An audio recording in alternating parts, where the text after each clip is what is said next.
is Anna Altner and I'm the founder of Yangi.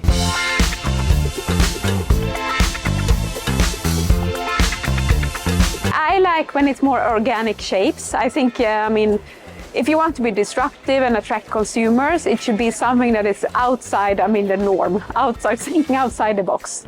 So more organic shaping and actually where the packaging can tell a message.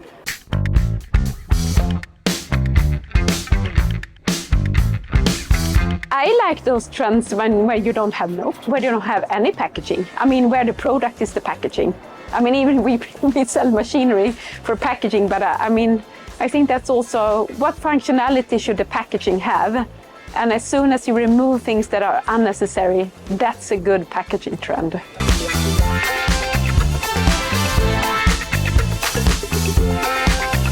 I've been in the fiber space for my whole life. And for me, it was like, how can you, as a consumer, you handle a lot of packaging. And it doesn't feel right. So how can you actually replace all the packaging you have in a more sustainable way?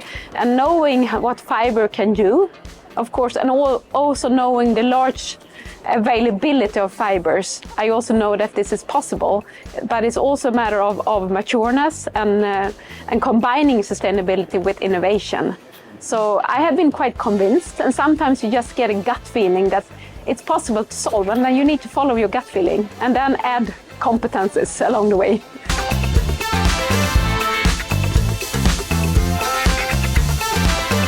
As soon as you start talking about with the end consumer or end customer, you understand that packaging is not something that is starting with the material. You need to follow it the full way, so it also stays with the consumer experience.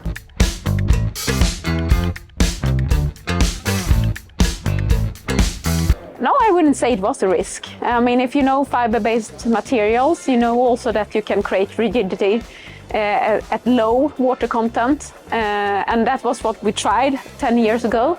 So I think the biggest risk was actually developing and designing machine technology for that.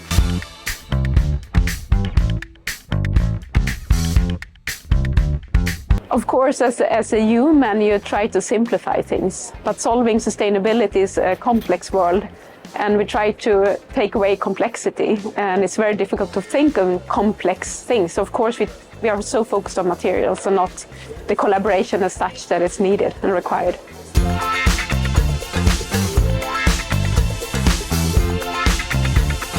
That we are afraid of taking risks.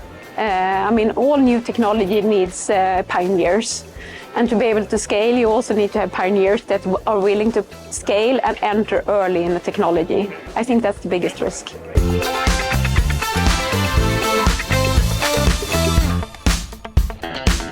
You need to not be breakthrough in everything. You can be breakthrough in a part of the system. So for example, our technology is breakthrough, but then in the end-of-life solution, we work with already commercialized solutions to make the barrier lower for our customers.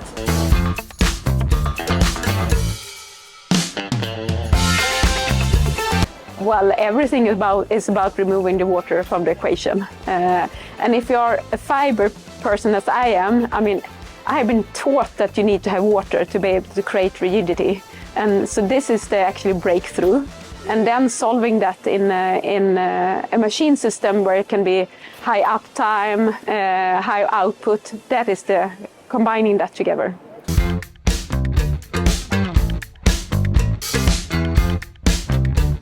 Connecting with the customers early to prototype and get customers board, even if you don't have a final solution, because you can continue to innovate and do R&D forever. But if you don't have customers on board, it will never succeed.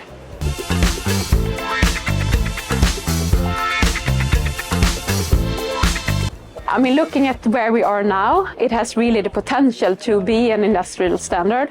I would say the scaling technology and having customers that are willing to walk with us along the road, that is what we need.